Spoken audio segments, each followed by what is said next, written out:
This man, his name is Hiroo Onoda, and he kept fighting World War II for 29 years after it ended. Why? Because he refused to believe his country surrendered, and what he did during those years will leave you speechless. Hiroo was just 22, a bright, disciplined Japanese intelligence officer. In 1944, his commander sent him to a small island in Philippines. His mission: never surrender, never die, stay hidden, keep fighting. So when Japan surrendered in 1945, everyone went home, but Hiroo stayed. At first, he wasn't alone. There were 3 other soldiers with him. They hid in the jungle, stole food from villagers, and attacked local police. Because they thought the war is still going on, the enemy is tricking us. Years passed. The war was long over. The Philippines was rebuilding, but Hiroo was still there, lurking in the shadows, rifle in hand. Then leaflets started falling from planes. The war is over, come out. But Hiroo thought it was enemy propaganda. He burned every leaflet. He thought if Japan had lost, the emperor would never surrender. These are lies. In 1950, one of his men surrendered. He walked out of the jungle, thin as skeleton.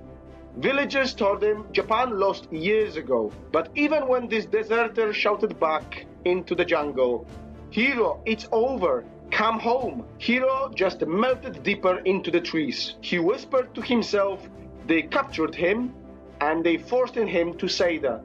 By the 1970s, Hiroo was alone. He had buried 2 fellow soldiers, both shot dead in skirmishes with police. For him, every rustle of the leaves was the enemy. Every villager was a spy. Imagine this. You're playing hide and seek. Everyone else went home 29 years ago, but you're still hiding, thinking the game is still on.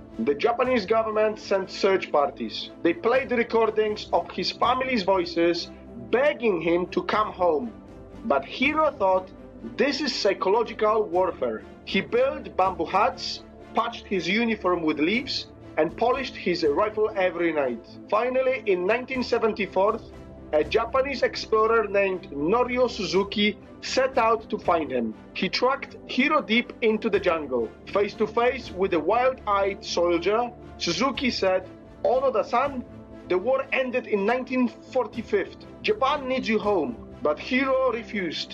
"I will not surrender unless my commanding officer orders me directly." So Japan found his old commander, now an old man working in a bookstore. They flew him to the Philippines. He walked into the jungle in his civilian clothes and gave Hiroo the order, "Lieutenant Onoda, you are relieved of duty." Only then did Hiroo Onoda put his rifle down. 29 years later, he stepped out of the jungle in full uniform, sword shining, a rifle clean. He saluted and cried. Imagine being stuck in a war that ended before your parents were even born. War ended, but he kept fighting for 29 years.